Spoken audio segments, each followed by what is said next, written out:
Plak! Isang malakas na hampas sa lamesa ang bumasak sa nakabubulahaw na katahimikan ng aming hapunan. Ang biyenan kong si Ginang Teresa ay marahas na inilatag ang isang salansan ng papel na aampat sa aking harapan. Ang kanyang matatalas na mata ay tumitik sa akin nang may pag-utos habang itinutaas ang kanyang baba. Pirmahan mo to. Sa katapusan ng buwang ito ay ikakasal na si Nicole. Ang pamilyang ng lalaki ay mayaman at may mataas na estado sa lipunan, kaya hindi natin pwedeng gawing katatawanan ang kasal na ito. Ikaw ang ate, pero dapat mong ibigay ang bahay na ito kay Nicole bilang regalo sa kanyang kasal o dote. Isipin mo na lang na paraan ito para hindi mapahiya ang pamilyang ito sa mabagong balae natin. Binitawan ko ang aking makubiertos. Ang aking mamata ay dumapo sa makapal at nakabold na pamagat sa itaas ng papel, deed of donation ng ari-arian. Ang magarang 4 na palapak na bahay na ito na matatagpuan sa isang maayos na subdibisyon sa Diliman, Quezon City ay regalo ng aking mamagulang bago pa ako ikasal. Tiningnan ko ang aking biyenan. Pinipilit na panatilihing kalmado ang aking boses. Inay, ang bahay na ito ay binili nga aking na magulang mula sa kanilang pinag-ipunan ng buong buhay nila. Bakit ko ito kailangang iregalo kay Nicole para sa kanyang kasal? Dinura ni Ginang Teresa ang kagat-kagat niyang gulay sa gitna ng hapag-kainan, diretso sa aking pinggan, habang sumisiga. Aba, sumasagot ka pa sa biyenan mo ngayon. Kapag kasal ka na, ang ari-arian mo ay ari-arian ng pamilyang asawa mo. Nakatira ka lang naman dito ng libre at nakpapalamunin habang nagbebenta ng kung anong kakanin online. Si Mark ay nakpapakapagod magtrabaho para buhayin ka sa lupnege maraming taon. Hindi ka ba nahihiya? Kapag hindi ka pumirma gayon, utusan ko si Mark na hiwalayan ka agad. Isang babaeng hindi na nga magkaanak, madamot pa. Sa aking harapan, si Nicole ang 25 taong gulang kong bayaw ay abala sa pag-ayos ng kanyang makuko habang mayabang na sumabat. Ate, pirmahan mo na para matapos na. Sa weekend ay tatawag na ako ng interior designer para sukatin at baguhin ang disenyo ng kwarto. Ang jologs ng taste mo sa disenyo. Baka paktawanan akong pamilya ng mapapangasawa ko kapag pumunta sila rito. Isang bahay lang naman, bakit ba ipinagdadamot mo pa? Ang aking biyawang lalaki, si Mang Bert, ay iniwas niya ang kanyang tingin, na tila walang naririnig o nakikitang kawalang katarungan sa loob mismo ng kanyang sala.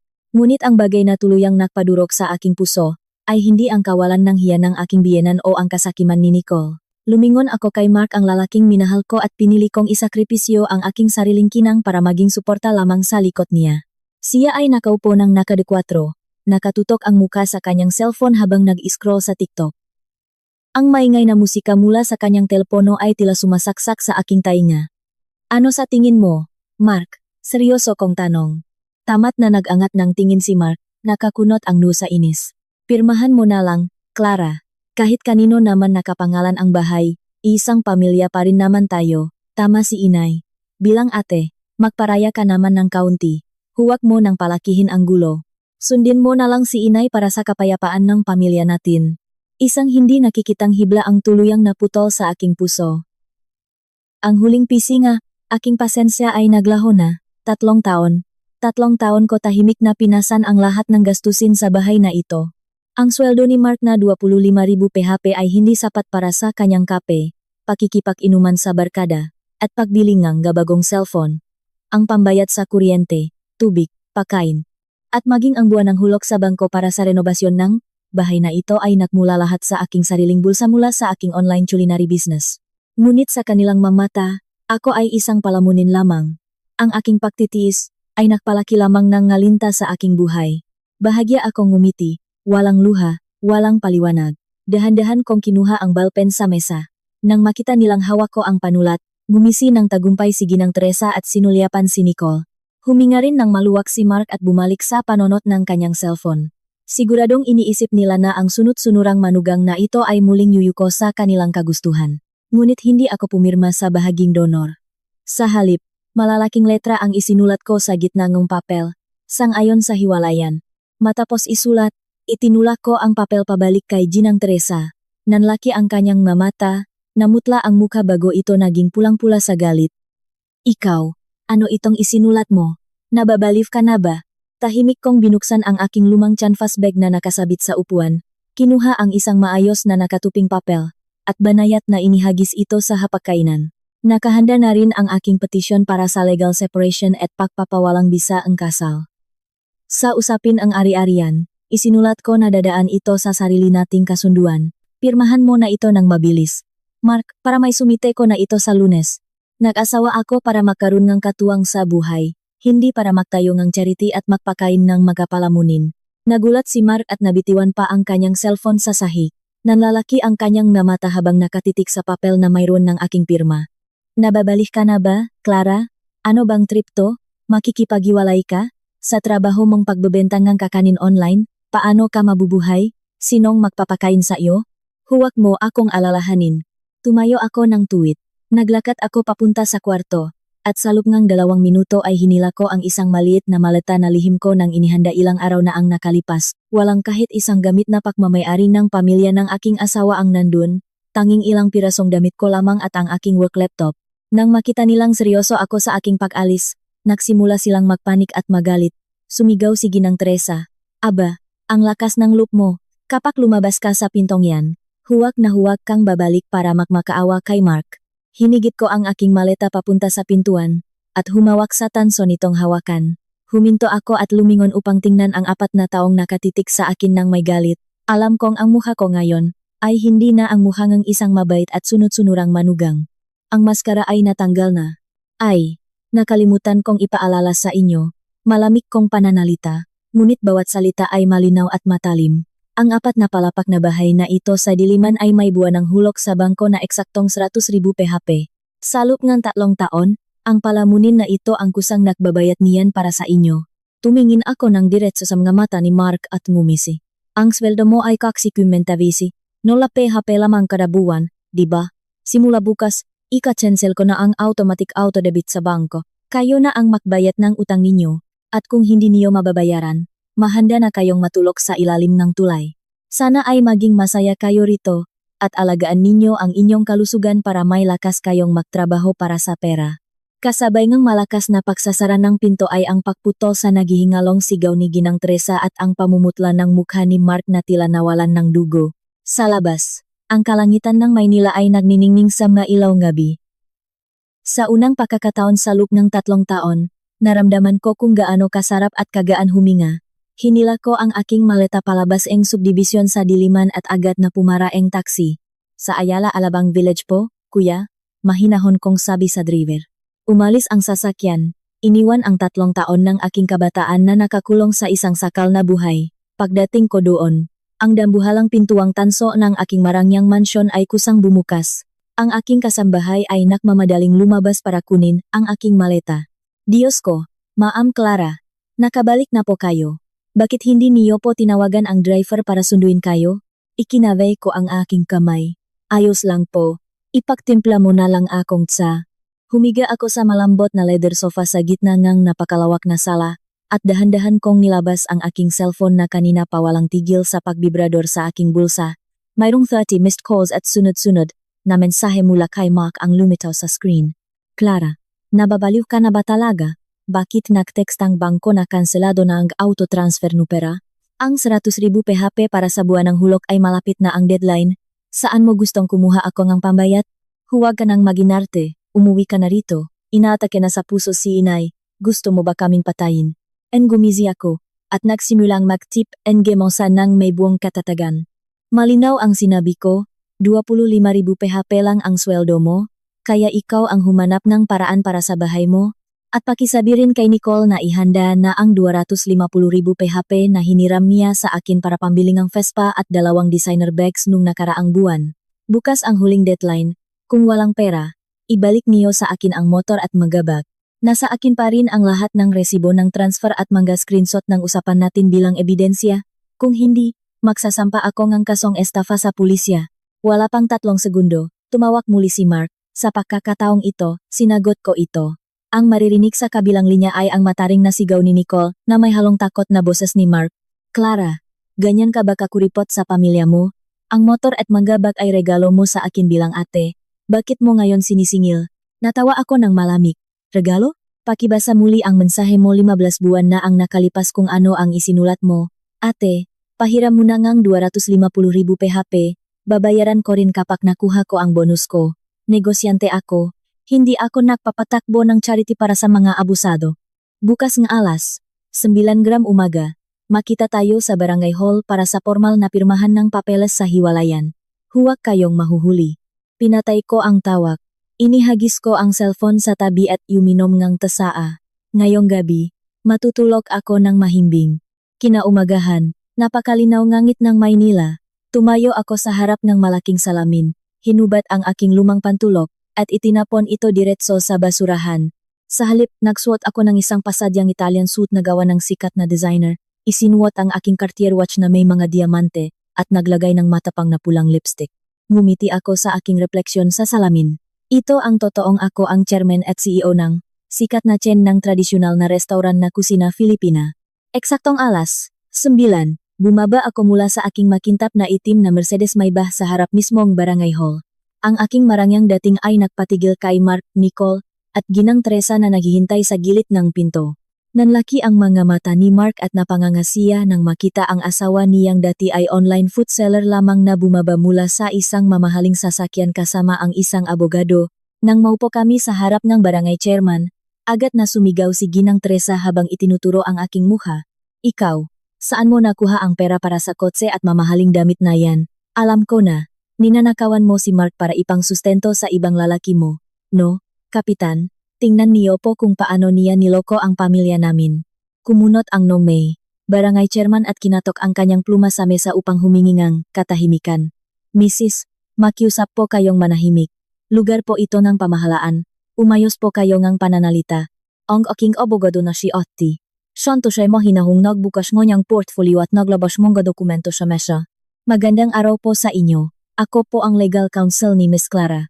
Upang hindi masayang ang oras ng lahat, didiretso na po ako sa mamahalagang punto. Una, ang bahay sa Diliman ay nakuha bago pa ang kasal at tanging kay MS Clara lamang nakapangalan. Gayunpaman, ang utang na 100,000 PHP kada buwan para sa renovasyon ng bahay ay nakapangalan kay G. Mark. Sa loob ng 3 taon, si MS Clara ang nagbabayad nito para sa kanya. Ngayong maghihiwalay na sila, sige.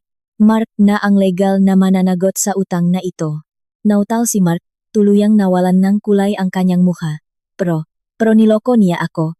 Nuwang nangungutang kami, sinabi niya na ipangalan sa akin para matuto akong maging responsable sa pamilya. Ang sweldo ko ay 25,000 PHP lang, paano ko babayaran ang 100,000 PHP kada buwan? Problema mo na yan, malami kong sagot.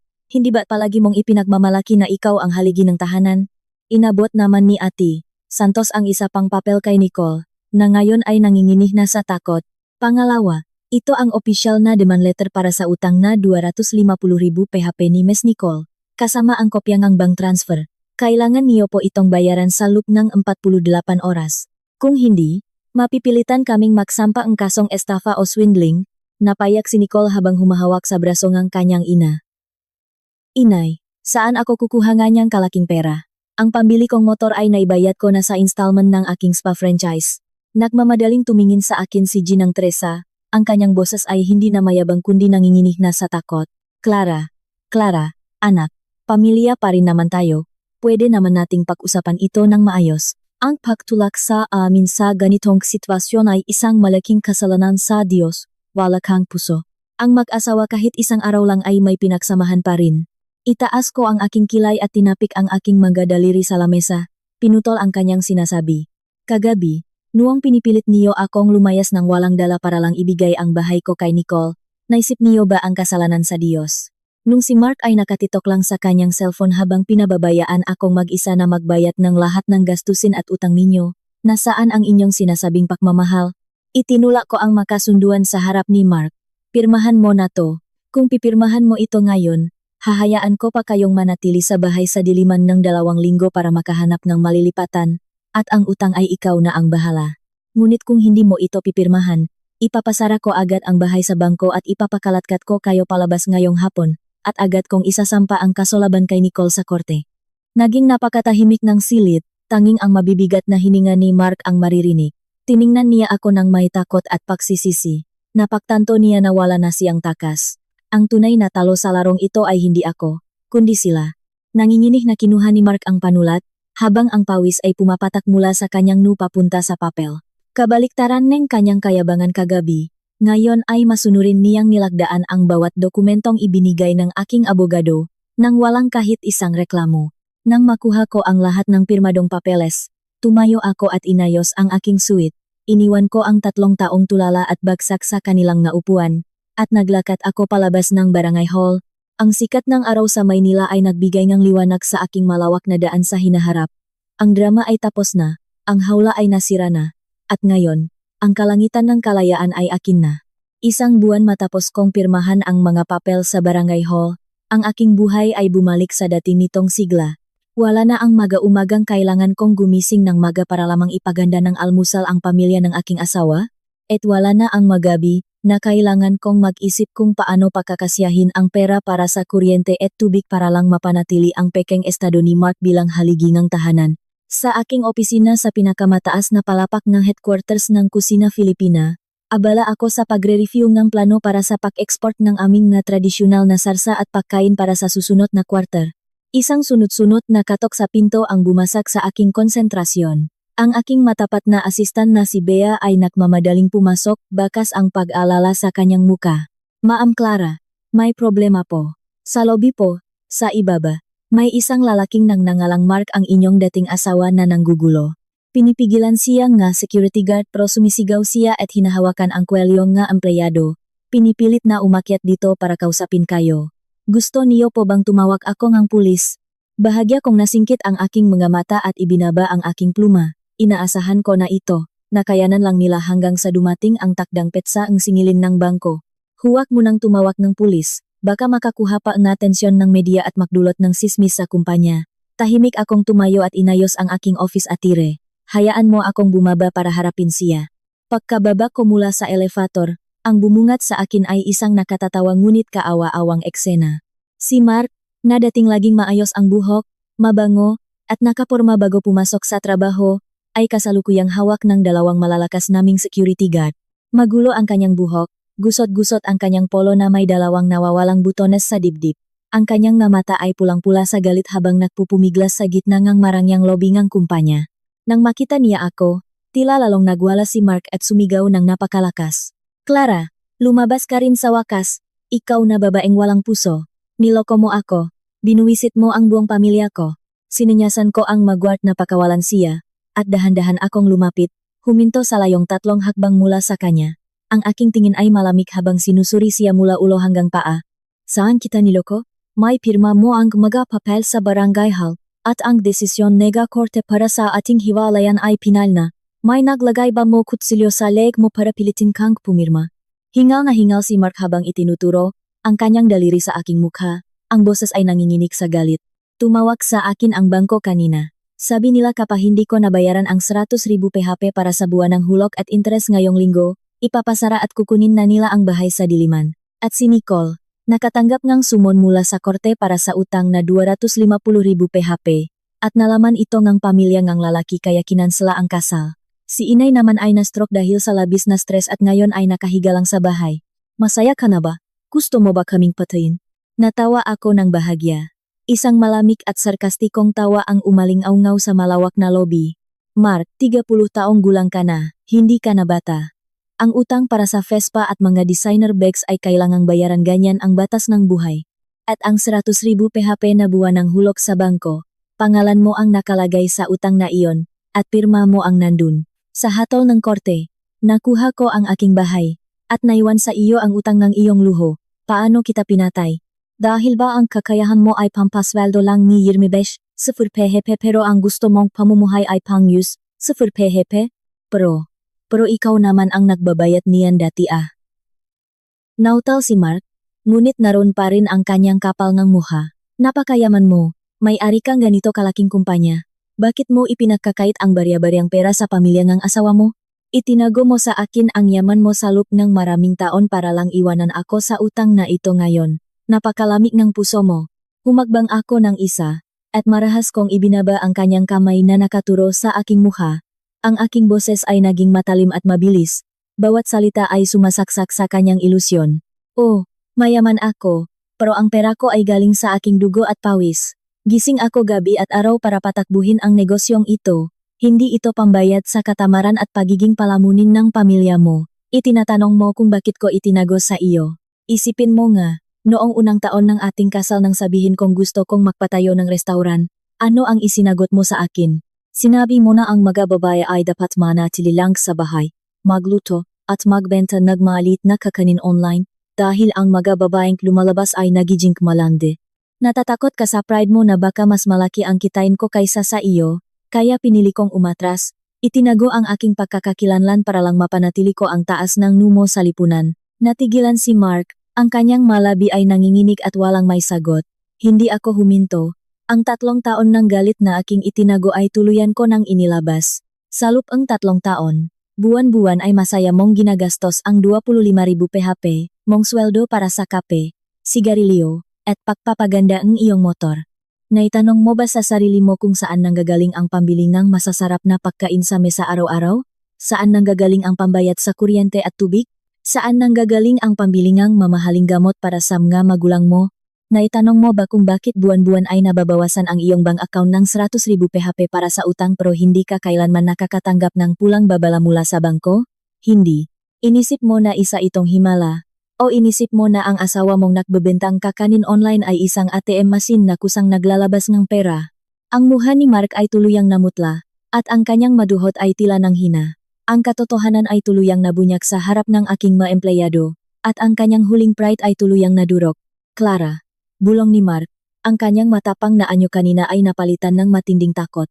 Lumuhod siya sa malamig na marmol na sahig ng lobby. Patawarin mo ako, umiyak na pakiusap ni Mark.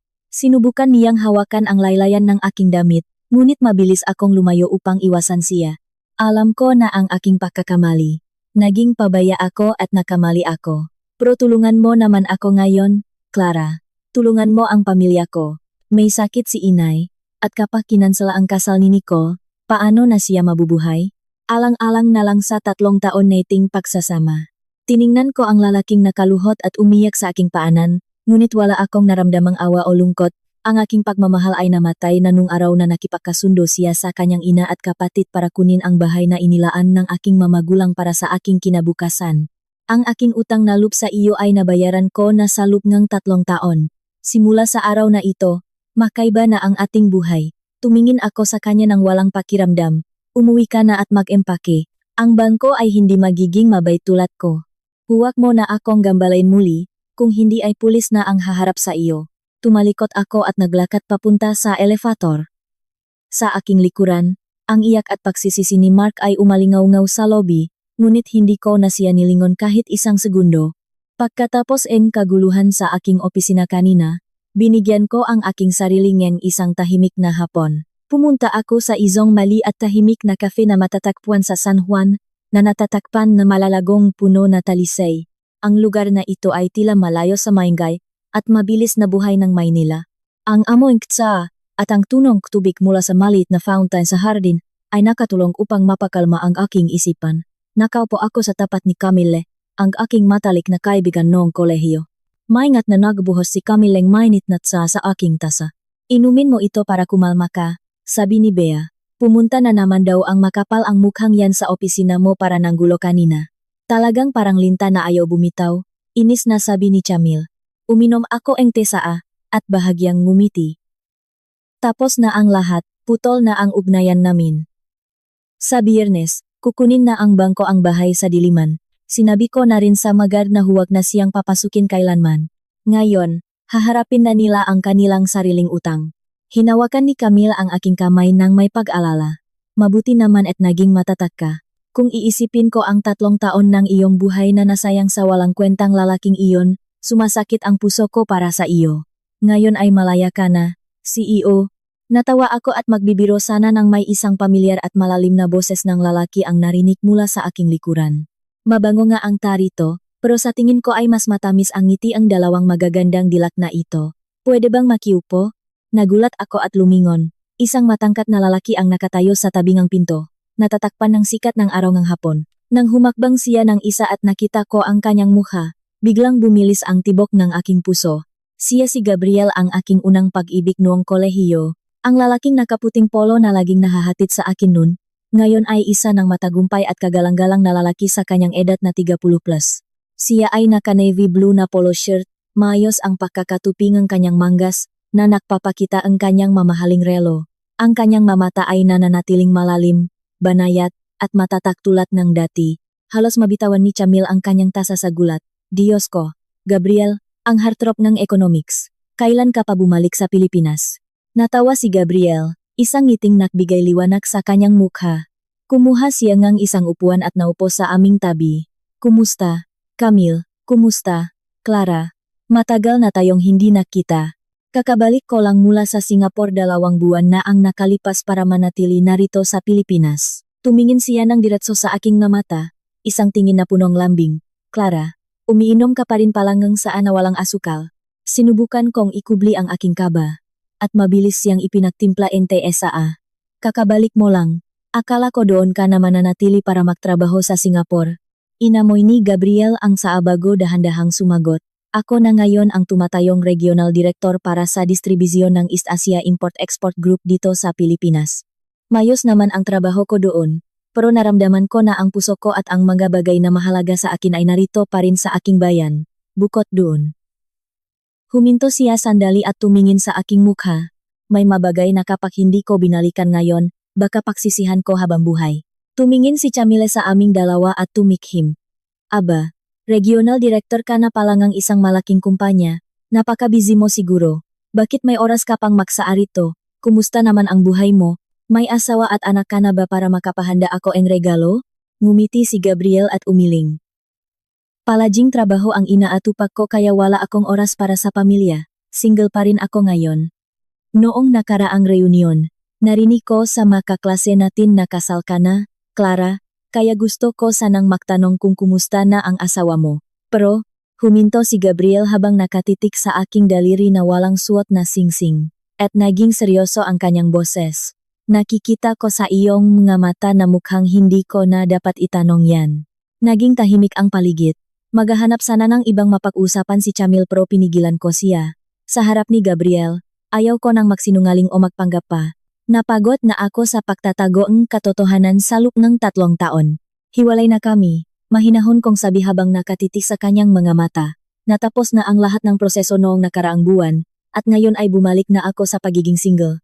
Natigilan si Gabriel, at bahagyang humigpit ang kanyang hawak sa tasa. Ang kanyang tingin ay walang bahid ng panghuhusga o awa, kundi puno ng pag-unawa at pag-alaga. Patawat kung naging madalas ang aking tanong, banayat na sabi ni Gabriel. Ngunit ang pahihiwalay ay hindi ang katapusan, Clara. Ang isang matapang at matalinong babaeng tulad mo na nakalaya sa isang masamang relasyon ay hindi isang kabiguan. Ito ang oras para sirain mo ang iyong hawla upang lumipat sa mas malawak at mas magandang kalangitan na nararapat para sa iyo. Nang marinig ko ang kanyang masalita, nakaramdam ako ng tinding emosyon sa aking dibdib. Makapareho silang lalaki ni Mark, ngunit napakalaki ng kanilang pagkakaiba. Palaging gumagawa ang paraan si Mark para ibaba ako. Ikulong ako sa kusina para lamang mapanatili ang kanyang pekeng pride, habang si Gabriel, sa ilang salita lamang, ay nakita ang aking tunay na halaga, pinahahalagahan ito, at sinusuportahan ako. Ang aking pusong matagal nang malamig dahil sa nakaraang kasal ay tila muling tumibok, upang maalis ang lungkot, binago ni Gabriel ang paksa. Sa katunayan, ang pakikita natin dito ay hindi isang aksidente. Palagi kong sinusubaybayan ang pag-unlad ng kusina Filipina mula pa noong nasa Singapore ako. At nagulat ako nang malaman ko na ang taong nasa likod ng sikat na kumpanyang ito ay ang babaeng tinanggihan ang aking pag-ibig nun para lamang sundin ang kanyang pangarap sa tradisyonal na pagluluto. Namula ang aking mukha sa kahihiyan habang tumatawa naman si Camille sa aming tabi. Naging seryoso ang mukha ni Gabriel, ipinapakita ang kanyang pagiging isang profesional na direktor. Clara, ang East Asia Group ay kasalukuyang naghahanap ng strategic partner para sa mga produktong agrikultural at tradisyonal na pagkain para dalhin sa mga supermarket sa Singapore, Malaysia, at iba pang bansa sa Asia. Nakita ko ang potensyal at kalidad ng kusina Filipina. Gusto kong gamitin ang aming internasyonal na distribusyon para dalhin ang iyong mga produkto sa buong mundo. Humilik siya ng kaunti sa harap, puno ang sigla ang kanyang mamata. Hindi ito alok dahil sa ating nakaraan, kundi isang seryosong desisyon sa negosyo. Ang iyong mga produkto ay karapat-dapat na makilala sa buong mundo. Handa ka bang sumama sa akin para sa mas malaking hamon na ito? Tinitigan ko si Gabriel. Hindi lang ito simpleng tulong, kundi isang napakagandang pagkakataon para patunayan ko ang aking sarili, upang ang lahat ng aking puyat sa pag-aral ng recipe ay magbunga ng isang tunay na imperyo. Huminga ako ng malalim, at naramdaman ko ang bangungang tsaa sa paligid. Ang sikat ng araw ay banayat na tumama sa balikat ni Gabriel. Ngumiti ako, ang pinakamasayang ngiti ko sa loob ng 3 taon, at tumango ako ng may katatagan. Sige, dahil nagtitiwala ka sa kusina Filipina, hindi kita bibiguin. Isang linggo pagkatapos ngang aming paksaan ni Gabriel, formal naming nilakdaan ang kasunduan para dalhin ang maprodukto nga kusina Filipina sa ilalim ng East Asia Group. Bagamat lalong dumami ang aking trabaho, naramdaman ko na mas buhay at mas malaya ako ngayon. Habang abala ako sa pagpili ng bagong disenyo ng packaging, muling kumatok si Bea sa aking pinto. Sa pagkakataong ito, mas mukha siyang nag-aalala kaysa noong nakaraang linggo kay Mark. Ma'am Clara, nasa labas po si Nicole, ang kapatid ni Mark.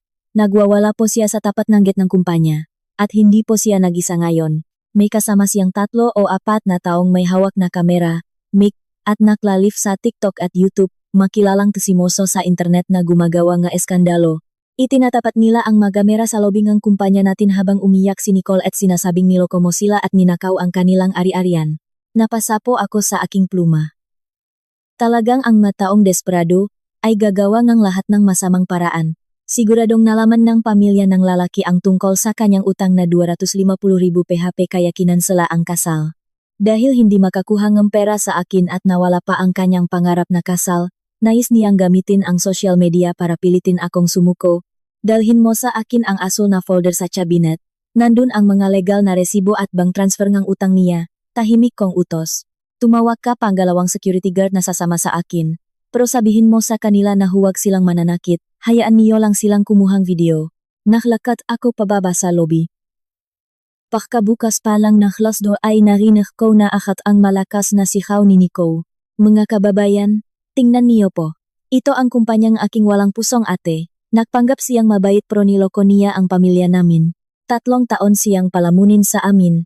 At nang makuha niya ang kumpanyang ito, niloko niya ang kuya ko para makuha ang bahay at iwanan kami sa malaking utang sa bangko. Ngayon ay nasa ospital ang ina ko dahil sa stroke, habang siya ay nagpapasa sa sayaman dito. Nasaan ang hustisya? Ang nga vloggers naman ay inilalapit ang kanilang ma-cellphone sa mukha ni Nicole habang sumasagot sa kanilang mamanonot. Ayan po mga vloggers, nakikita niyo po ang totoong kulay ng sikat na CEO na ito. Ay share niyo po ang livestream na ito para mabunyak ang katotohanan. Dahan-dahan akong naglakad palabas ng pinto, dumaan sa pagitan ng magar patungo sa gitna ng nga kamera. Ang ilaw ng nga cellphone ay tumama sa aking mukha ngunit hindi ako natakot. Ang aking puting suit at kalmadong anyo ay nagpatigil sa mga nagvi-video. Nandiyan na pala si Clara. Sigaw ni Nicole nang makita ako, habang umiyak at nagpapanggap na biktima sa harap ng kamera. Ibalik mo ang hustisya sa kuya ko. Ibalik mo ang pera ng pamilya namin. Huminto ako sa tapat ni Nicole, at ngumisi ng malamig. Miss Nicole, opisyal na bang kinansela ng pamilya ng lalaki ang kasal niyo? Ang tanggihan sa kasal dahil lang sa utang mong 250,000 PHP para pambili ng Vespa at designer bags para magpanggap na mayaman? Kumusta ang pakiramdam? Natigilan si Nicole, namutla ang mukha at hindi makapagsalita. Agad siyang sumagot ng pasigaw, nagsisinungaling ka, ginagawa mo lang yan para siraan ako. Humarap ako ng diretso sa pinakamalapit na kamera ng vlogger. Magandang araw sa lahat ng nanonood ng livestream na ito. Ako si Clara, ang CEO ng Kusina Filipina, at ang taong tinutukoy ng babaeng ito. Dahil naka-live na rin naman kayo, narito ang ilang totoong dokumento at ebidensya para maging kumpleto ang inyong content. Inabot sa akin ni Bea ang asul na folder. Inilabas ko ang unang papel na may pulang tata ng notary public at ipinakita sa harap ng kamera.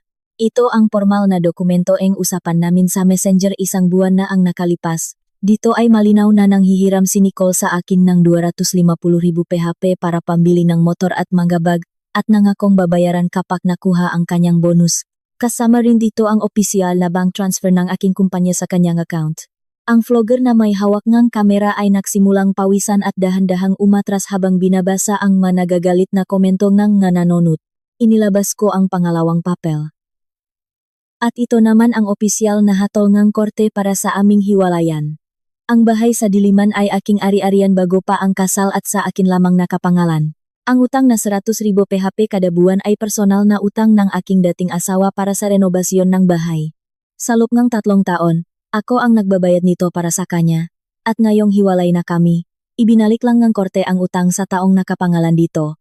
Tumingin ako ng matalim sa mga vloggers. Bilang mga content creators, Alam niyo naman siguro ang batas tungkol sa cyberlibel sa ilalim ng Republic Act No. 10175 dito sa Pilipinas?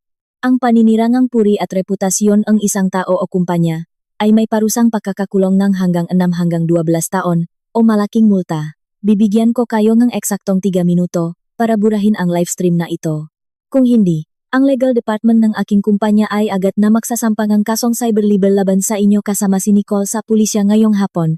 Pagkatapos kong sabihin iyon, naging napakatahimik sa labas ng kumpanya. Ang mataong nanonood ay nagsimula ng magbulungan at itinuturo na si Nicole. Ang mga vloggers naman ay natakot dahil alam nilang gumagawa lang sila ng content para sa pera, at ayaw nilang makulong dahil sa kasinungalingan ng iba, lalo na't may malalakas na ebidensya ang kumpanya. Agad na pinatay ng isang vlogger ang kanyang live, at ngumiti ng pilit. Pasensya na po, Ma'am Clara. Naniwala lang po kami sa sinabi ni Nicole na niloko siyang kanyang ate kaya kami nagpunta rito. Hindi po namin alam ang totoong kwento. Buburahin ko na po agad ito. O nga po, Ma'am Clara, niloko lang kami ng babaeng ito. Pasensya na po sa abala sa inyong kumpanya.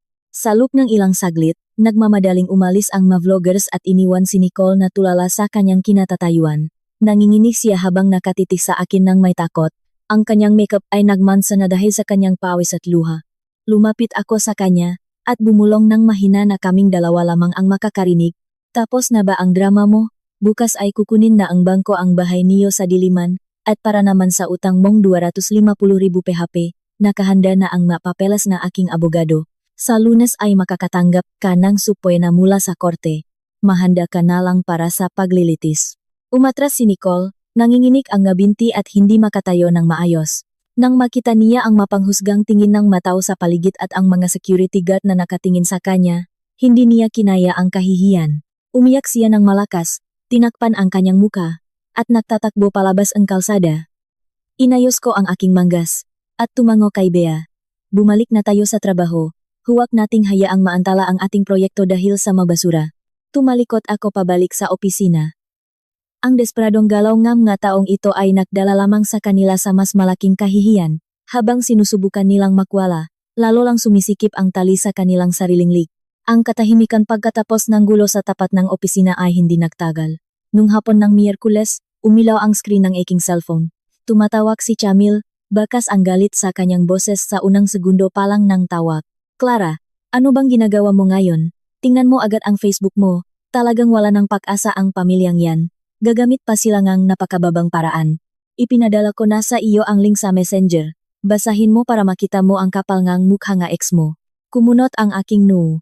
Binuksan ko ang loudspeaker, at pinindot ang link na ipinadala ni Chamil.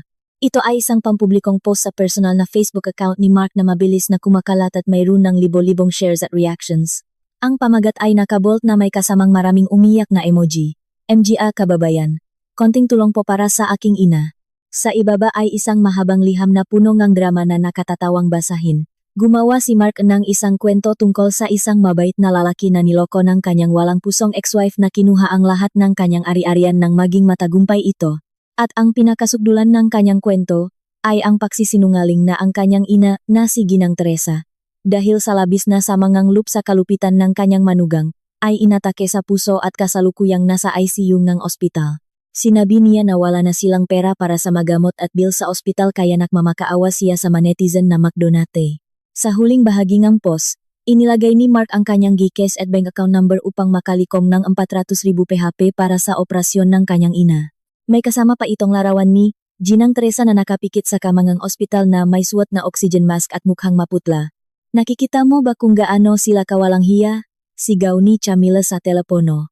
3 oras pa lang ang post na yan pero napakaraming tao na ang nagagalit sa iyo sa comments at tinatawag kang walang puso. Marami ring mababait na tao ang nagpadala na ng pera sa Gcash niya at nagpost ng screenshot ng kanilang donation na umabot na sa libo-libong piso. Sumandal ako sa aking upuan at napangiti ng malamig. Napakahusay niyang umarte na halos naniwala na rin ako na mamamatay na ang kanyang ina. Pro, sabi ni Chamila na may halong galit at tuwa sa kanyang boses, minalas sila ngayon. Alam mo ba kung sinong nakita ko kahapon sa SM Supermarket Cubao habang namimili ako ng alas, 6 gabi? Walang iba kundi ang biyanan mo na si Ginang Teresa. Napakalakas niya, nakikipag-unahan pa sa ibang maginang para sa murang karneng baboy na nakasali. Napakalakas niya. hawak ang kariton ng grocery at nakikipag-agawan ng paninda.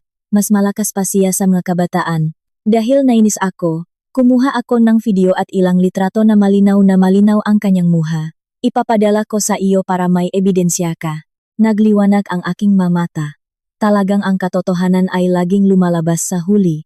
Gusto nilang gamitin ang social media para sirain ako, kaya ipapakita ko sa kanila ang ganti ng social media.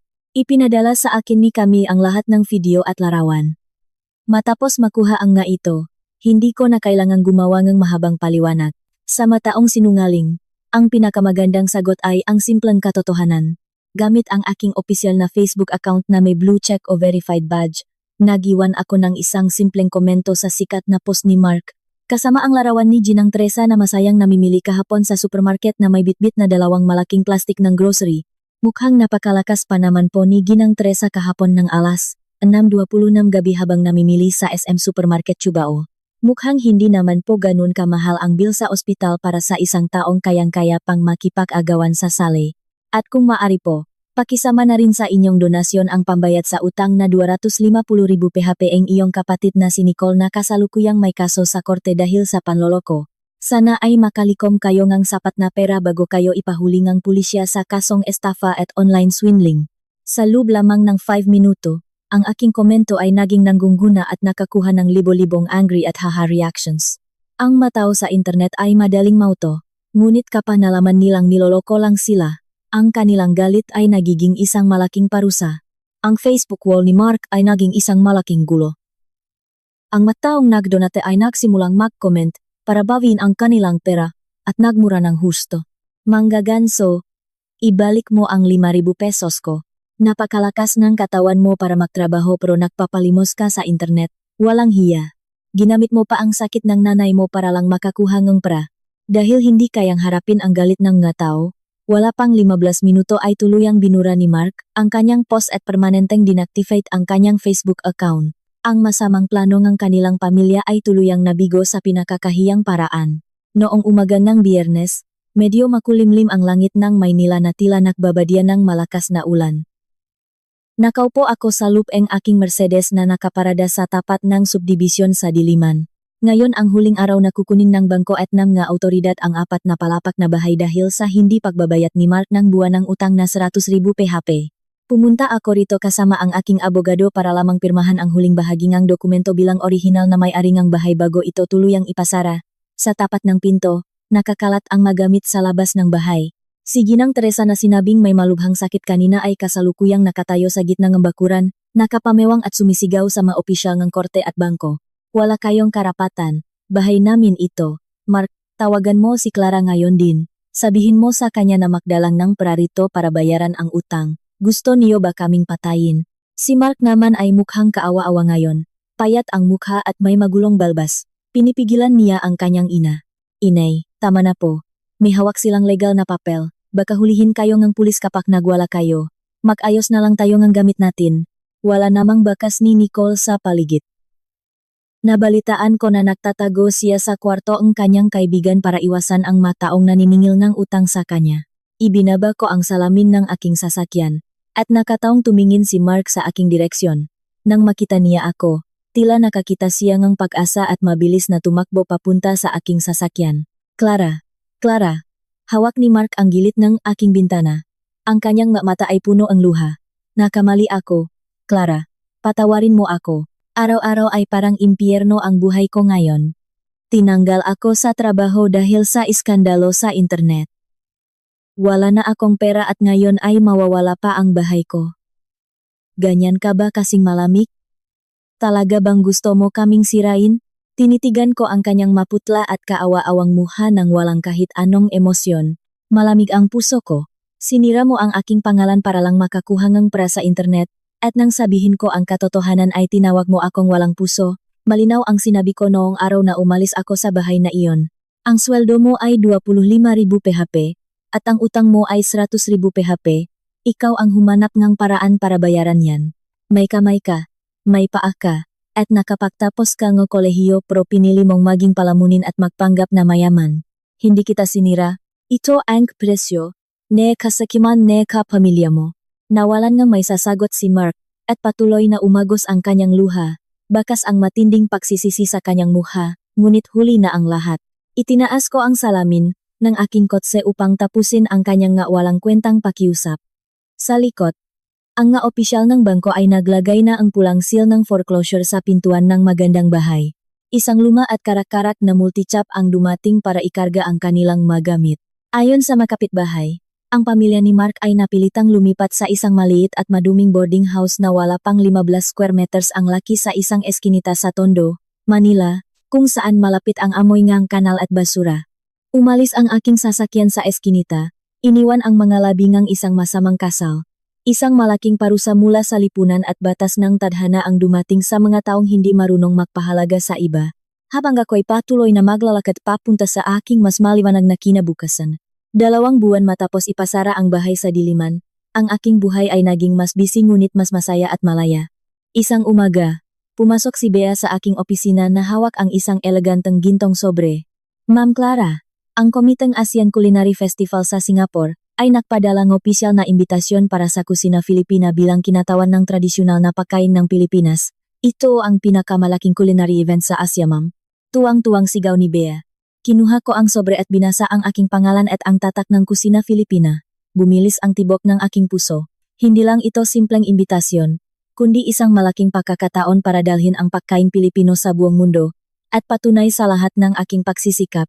Kasama ang distribusyon offer aman ni an offer amin na pinamumunuan ni Gabriel, ang pagkakataong ito ay naging mas maliwanag. Sabihin mo sa R&D department na magkakaroon tayo ng emergency meeting ngayong hapon. Mayroon na lamang tayong 3 linggo para ihanda ang menu, mga sangkap, at transportasyon papuntang Singapore, mabilis kong utos. Dahil dito, nagsimula ang aking puyat sa pag-aral ng mga pagkain. Upang mapanatili ang tunay na lasangang ating pagkain kahit sa ibang bansa, ako mismo ang sumubok sa bawat timplangang na pampalasa, pagsukat ng tamang daming ng paminta, bawang, at lokal na tsaa. Ngunit hindi ako nag-iisa sa laban na ito. 11 ng gabi ng Biyernes, nang patay na ang mailaw sa buong kumpanya maliban sa ilaw ng RD Department. Habang abala ako sa pagsusulat ng resipe para sa ating pinausukang hipon, narinig ko ang pagbukas ng pinto. Pumasok si Gabriel. Nakatatapos lang sa isang online meeting sa mga dayuhang kliyente. Nakagraduate pa siya ngunit maluwag na ang kanyang kurbata. May hawak siyang maliit na kahoy na tray. Gusto mo na naman bang laktawan ang hapunan para lang uminom ng matapang na kape? Banayat na tanong ni Gabriel. Tumingin ako sa kanya, hinahaplos ang aking masakit na ulo dahil sa puyat. Ilang araw na lang bago ang deadline ng listahan ng masangkap para sa customs, ayokong ipaubaya ito sa iba. Bakit hindi ka pa umuwi para magpahinga? Hindi sumagot si Gabriel. Lumapit siya at dahan-dahang kinuha ang aking pluma bago inilapag ang tray sa aking mesa. Mayroong isang mangkok mainit na bird's nest soup na may native na tsaa sa tabi. Uminom ka muna habang mainit pa. Nung nakaraang linggo ay palagi kang naubo sa meeting, ang madalas na pag-inom ng kape ay hindi mabuti sa iyong tiyan. Naupo si Gabriel sa aking tapat, ang kanyang tingin ay puno ng pag-aalaga at pasensya. Tinitigan ko ang mainit na sabaw at nakaramdam ng matinding emosyon. Sa loob ng 3 taon bilang asawa ni Mark, hindi ko kailanman naramdaman ang ganitong pag-aalaga. Sama gabing puyat ako sa pag-ayos ng mga order. Nagrereklamo pa si Mark na patayin ko ang ilaw para makatulog siya. Kapag may sakit ako, ang naririnig ko lang ay ang kanyang inis na sabihing simpleng sakit lang ay nagrereklamo na ako at utusan akong bumili ng sarili kong gamot. Ngunit ngayon, ang isang lalaking may mataas na posisyon at napakaraming trabaho ay nagdala ng mainit na sabaw para sa akin sa gitna ng gabi dahil lamang sa pag-alala sa aking kalusugan. Uminom ako ng sabaw. Ang tamis nito ay nagbigay ng init sa aking puso. Salamat, Gabriel. Mahina kong sabi habang iniwasan ang kanyang tingin. Kung wala ang tulong mo sa transportasyon mula sa East Asia Group, mahirapan ang kusina Filipina na makarating doon. Malaki ang naitulong mo sa akin. Sumandal si Gabriel sa kanyang upuan, at tumitik sa akin ng malalim. Naging napakatahimik ng silid, tanging ang tunog ng aircon at ng orasang nakasabit sa dingding ang maririnig. Clara, seryosong tawag ni Gabriel. Ang kanyang boses ay punong katapatan. Alam mo ba kung bakit ko piniling iwanan ang aking buhay sa Singapore para bumalik dito sa Pilipinas? Natigilan ako habang hawak ang aking kutsara. Hindi ba dahil sa trabaho at plano ng inyong kumpanya? Umiling si Gabriel, at bahagyang ngumiti. Isang bahagi lang yan. Ang pinakamalaking dahilan ay dahil nalaman ko na hindi ka masaya.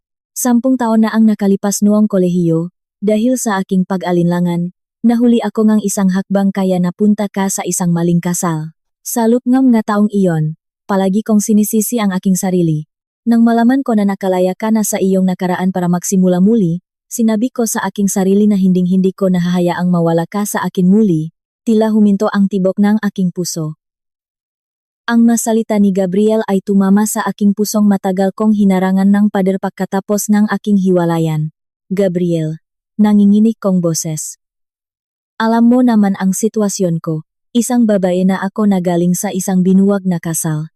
Nabigo ako sa pag-ibig at nawalan na ako ang tiwala sa mga relasyon. Maraming mas batang babae sa paligid mo na walang kahit anong nakaraan, hindi mo kailangang. Clara, pinutol ni Gabriel ang aking sinasabi. Lumapit siya at hinawakan ang aking dalawang kamay sa mesa. Ang init ng kanyang kamay ay nagbigay ngang kapanatagan sa akin. Huwag mong ibaba ang iyong sarili. Ang paglabas mo sa isang masamang kasal ay hindi nangangahulugang ikaw ay isang kabiguan. Ikaw ang pinakamatapang at pinakamatalinong babaeng nakilala ko. Ang sugat ng nakaraan ay hindi nagpapababa sa iyong halaga, kundi nagpapatunay na karapat-dapat kang mahalin at alagaan ng higit sa sinuman. Hindi ko kailangan ng isang babaeng walang kahit anong sugat. Ang kailangan ko ay si Clara ng nakaraang 10 taon at ang nagniningning na Clara ngayon. Ang ngaluhang matagal kong pinigilan mula noong araw na lumayas ako sa bahay na iyon ay tuluyang umagos. Umiyak ako ng tahimik. Ang lahat ng sakit at hirap ng aking pagtitiis sa nakaraang kasal ay tila dahan-dahang pinagaling ng kanyang lambing. Tumayo si Gabriel, lumapit sa aking tabi, at dahan-dahang niyakap ang aking mabalikat. Hinaplos niya ang aking buhok upang patahanin ako. Matagal mo nang hinarap ang bagyo ng mag-isa, bulong ni Gabriel. Mula ngayon, hayaan mo akong maging iyong kanlungan. Hayaan mong sabay nating harapin ang lahat ng hamon sa hinaharap, pwede ba? Isinandal ko ang aking muha sa kanyang dibdib. Nilalanghap ang kanyang mabangong amoy na nagbigay sa akin ng pakiramdam ng kaligtasan. Ang malamig na pader sa aking puso ay tuluyang natunaw. Tumango ako, at niyakap ko rin si Gabriel. Sa halip na ikulong ko ang aking sarili sa takot, pinili kong buksan muli ang aking puso para sa pag-ibig. 2 araw na lang bago ang flight ng aming team papuntang Singapore. Tapos na ang lahat ng paghahanda. Nung hapong iyon, habang pauwi ako mula sa aming planta sa Laguna, nakaramdam ako ng gutom dahil hindi ako nakapanghalian. Sinabi ko sa aking driver na uminto, muna sa isang simpleng karinderya sa kahabaan NG Quezon Avenue para kumain. Maingay ang lugar, may tunog NG MH plato at sigawan NG MH kumakain. Umupo ako sa isang plastik na upuan sa sulok, at pinunasan ko ang mesa na may mansangang mantika. Hoy, linisin mo ang lamesa sa table 5, may naghihintay na customer dun. Bakit ba napakabagal mo? Sigaw may-ari ng charinderya mula sa counter. Opo, paparating na po, sagot ng isang pamilyar at paos na boses mula sa kusina. Isang lalaking naka-uniformeng t-shirt na may mansa ng sabaw ang nagmamadaling lumabas habang may hawak na basahan para punasan ang lamesa sa aking tabi. Ang kanyang pawis ay tumutulo sa kanyang muha habang naglilinis. Nang dumaan ang kanyang basahan malapit sa aking bag na nasa upuan, tumigil ang kanyang kamay. Tumingala siya para humingi ng paumanhin, at nang magtakpo ang aming mamata, tila huminto ang maingay na paligid. Mark, bulong ko, bahagyang nagulat. Kung hindi dahil sa kanyang muha, hindi ko makikilala ang lalaking ito bilang aking dating asawa na laging maayos at mabango nun. Payat na payat si Mark ngayon. Malalim ang nga mata na nagpapakita ang matinding pagod. May magaspang na balbas at ang kanyang makamay ay namumula dahil sa madalas na pahugas ng maplato. Nabitawan ni Mark ang kanyang basahan sa sahig, namutla ang kanyang muha bago ito namula sa matinding kahihiyan. Sinubukan niyang tumalikot para bumalik sa kusina. Mark, tawag ko, ang aking boses ay seryoso ngunit walang halong pangungutya. Natigilan si Mark. Dahan-dahan siyang lumingon, hawak ang kanyang maduming apron, at nakayuko ang ulo sa kahihiyan. Clara, kumakain ka pala rito, bulong ni Mark. Tumango ako, at sinanyasan siyang maupo sa plastik na upuan sa aking tapat. Maupo ka muna sandali, mag-usap tayo bilang nga dating kakilala. Naupo si Mark ng bahagya sa gilid ng upuan. Hinaplos niya ang kanyang magaspang na kamay bago dahan-dahang kinuha ang isang nakabalot na pera sa kanyang bulsa. Ito ay makapapel na 500 PHP na mayos na nakatupi, na nakakahalaga na 1,000 PHP. Inilapak niya ito sa mesa patungo sa akin. Ito ang 1,000 PHP mula sa sweldo ko ngayong linggo. Alam kong napakaliit nito kumpara sa 100,000 PHP na hulog sa bangko kada buwan noong araw. pero gusto ko sanang magbayad sa iyo unti-unti para makabawi sa aking mga pagkakamali.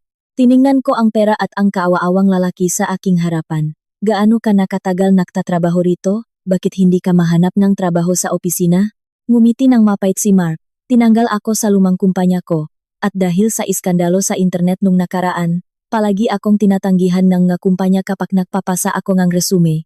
Ang ina ko naman ay may sakit at medyo magulo na ang isip dahil sa pagkawalang ng bahay. Si Nicole naman ay nagtatago pa rin dahil samga naniningil ng utang. Wala na akong ibang paraan kundi ang mahugas ng plato at magsilbi rito para lang may makain kami araw-araw. Napayak si Mark habang sinasabi iyon. Tumingin siya sa akin nang may pagsisisi sa kanyang nga mata. Clara, pinagsisisihan ko talaga ang lahat. Araw-araw ay pinarurusahan ko ang aking sarili sa aking mga nagawa. Nung nandiyan ka pa para asikasuhin ang lahat, akala ko ay napakadaling ang buhay at akala ko ay napakagaling ko. Nang mawala ka at harapin ko ang totoong mundo, nalaman ko na wala pala akong kwenta. Ang pagkasira ang pamilya ko ay dahil sa akin. Kung pinahalagahan lang sana kita nun, hindi sana tayo umabot sa ganito. Patuloy ang pagiyak ni Mark. Tahimik akong nakaupo, walang galit o awa sa aking puso. Noong makasama pa kami, iniisip ko na kapag nakita ko siyang ganito ay matutuwa ako. Ngunit ngayon, sa harap ng isang lalaking nawalan ng lahat, naramdaman ko lang ang matinding kawalan ng pakiramdam. Ang aking pagmamahal ay tuluyang naglaho na. Itinulak ko ang 1000 PHP pabalik sa kanya. Kunin mo na ito. Ang perang ito ay malaki para sa iyo ngayon, ngunit hindi ko na ito kailangan. Gamitin mo na lang ito para sa gamot ng iyong ina at pagkain niyo araw-araw. Para naman sa utang sa bangko, kinuha na nila ang bahay bilang kabayaran, kaya huwag mo na itong isipin. Natigilan si Mark. Hindi ka ba galit sa akin, Clara? Ayaw mo ba akong saktan o murahin? Umiling ako, at bahagyang ngumiti. Ang magtanim ang galit sa taong hindi naman mahalaga ay nagdudulot lang ang pagod sa sarili ko. Mark, tapos na ang kwento natin noong araw na pinili mong tumingin sa cellphone mo habang pinababayaan ang iyong ina na kunin ang bahay ko para kay Nicole. Ang nakaraan ay lumipas na, mayos na ang buhay ko ngayon. Sa makalawa ay lilipat ako papuntang Singapore para sa ASEAN Culinary Festival kasama ang lalaking tunay na nagpapahalaga sa akin. Wala na akong oras para isipin pa ang nakaraan.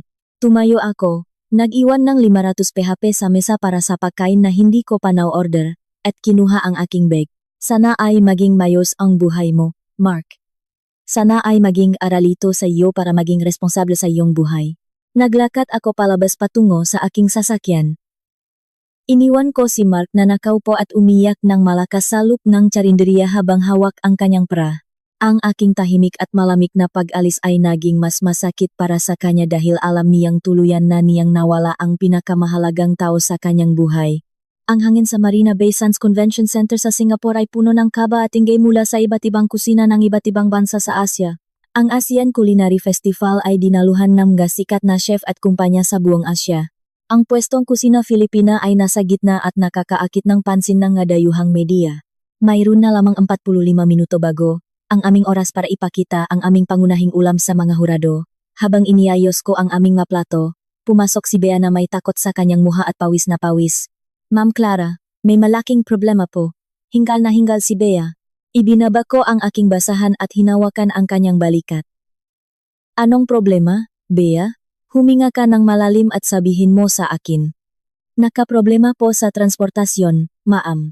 Ang kahon na naglalaman ng ating ma-espesyal na tuyong kabuta at mga katutubong pampalasa ay nakaroon ng maling tatak kaya naipit sa customs ng Changi Airport. Sa apong pa lang po nila ito maayos. Ngunit para sa ating espesyal na sabaw, ang makabutang iyon ang pinakamahalagang sangkap para maging masarap ang lasa. Pwede po ba tayong mag-back out na lang sa bahaging ito ang kompetisyon? Kumunot ang aking noo. Sa mga internasyonal na paliksahan, ang kawalan ng pangunahing sangkap sa huling minuto ay tulad ng pakikipaglaban ng walang armas. Ang ibang mga chef sa tabi ay nagsimula ng mapansin ang aming problema at nagpubulungan na. Walang susuko, seryoso kong sabi habang nakatitik sa aming team na natatakot na. Bea, pumunta ka sa pangkalahatang bodega ang organizer at kumuha ang pinakamagandang sariwang oyster mushrooms at button mushrooms na nandun. At ikaw naman, kumuha ka ang tesa at kanela na dinala natin para sa mga bisita. Bilisan mo, nanlaki ang mga mata ni Bea. Ngunit ma'am, ang mga sariwang kabuta ay walang ganoong sarap at bango kumpara sa ating mga tuyong kabuta mula sa Pilipinas. Itinaas ko ang aking manggas, at sinimulang buksan ang apoy. Magtiwala ka sa akin. Sa loob ng 10 taon ko sa kusina, nakaharap na ako sa mas malaking problema kaysa rito. Hindi ko hahayaang masira ang pagkakataon ng kusina Filipina dahil lang sa problema sa customs. Sa sandaling iyon, pumasok si Gabriel sa aming kusina. Naka-black suit siya na may tatak ng kumpanya bilang isa sa mapangunahing sponsor ng festival. Nang makita niya akong nahihiwang kabute, lumapit siya at hinawakan ang aking balikat. Nag-aalala. Clara, narinig ko sa organizer na nakaproblema kayo sa masangkap niyo. Gusto mo bang gamitin ko ang aking posisyon para hilingin na ilipat ang inyong oras sa huling bahagi ng hapon? Mayroon pa tayong 2 oras para kunin ang magagamit niyo sa airport. Huminto ako sa paghihiwa, tumingin sa kanyang mamata, at ngumiti ng may katatagan. Salamat, Gabriel. Pero hindi na kailangan. Hayaan mong magsimula ang kusina Filipina sa takdang oras. Pumunta na kayo ni Camille sa VIP section at manood ng isang bagong paraan ng pagluluto. Nakita ni Gabriel ang katatagan sa aking mata, kaya ngumiti siya at tumango. Sige, hihintayin ko ang iyong tagumpay. Nang umalis si Gabriel, agad akong nagumpisa. Dahil walang tuyong kabute para sa sabaw, pinili kong baguhin ang buong menu. Gumamit ako ng malaking apoy para iserang mga sariwang oyster mushroom sa kaunting taba ng baboy upang lumabas ang tunay na bango nito mula sa lupa.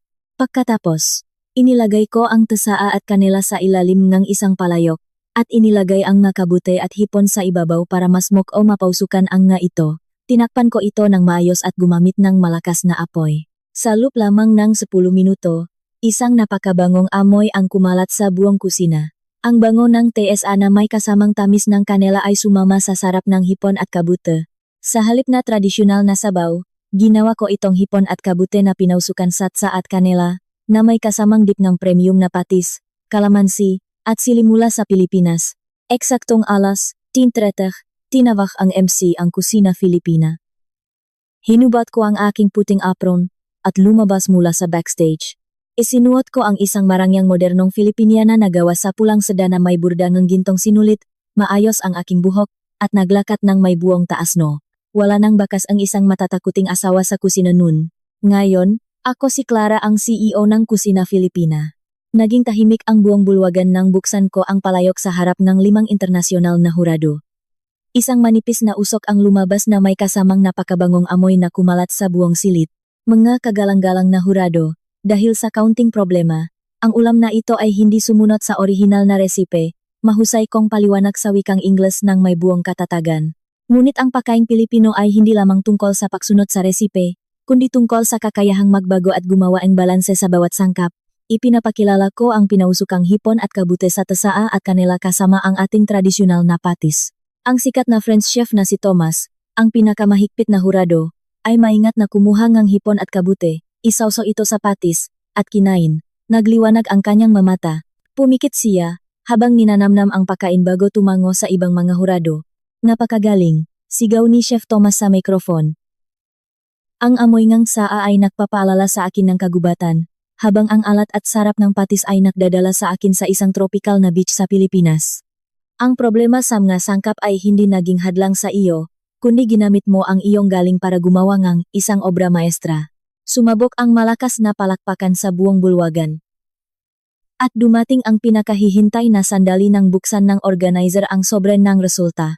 Ang parangal para sa Culinary Breakthrough of the Year sa Asian Culinary Festival ay binibigay sa Kusina Filipina mula sa Pilipinas. Sumabog ang makonfetti sa buong state. Tumayo ako sa gitna para tanggapin ang tropeo at sertipiko. Napayak ako sa matinding tuwa at tagumpay. Tumingin ako sa VIP section. Nakita ko si Camille na umiyak sa tuwa habang sumisigaw, "Kaibigan ko yan, ang aking CEO." At si Gabriel ay nakatayo ng matatag, tahimik na pumapalakpak habang nakatitik sa akin ng may pagmamahal at pagmamalaki. Ang kanyang malabi ay bumuwang ang masalitang, "Napakagaling mo aking Clara."